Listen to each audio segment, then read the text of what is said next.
First of all, if we place God as the vineyard owner, we're saying that God is an absentee landlord. Is that the image of God that we want to express?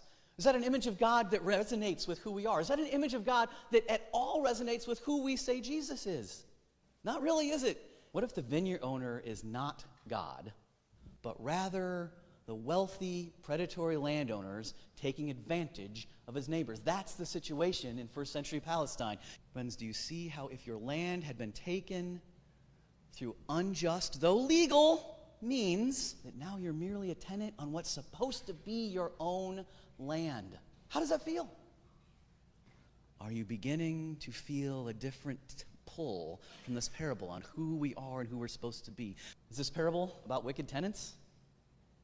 Maybe, I guess. Is this parable about unjust landowners? I gotta say, it sure seems like it to me.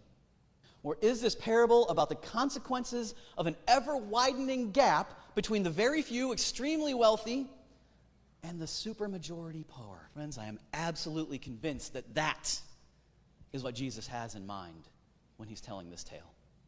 In the USA today, the top 0.1%, not 1%, 0.1%, own 14% of the wealth in the country. The top 10% own 67% of wealth. And the bottom half, only 2.5%. What in the world are we doing? Friends, this is not a parable just about first century Palestine. This is a parable for us today as well. This is a parable to help us see the violence inherent in the system. This is a parable, I believe, is meant to call into question our exploitative economic practices. This is a parable meant to challenge our ways of being. Will we, like those in the parable, shed blood in an endless cycle of vengeance and death, leaving no descendants?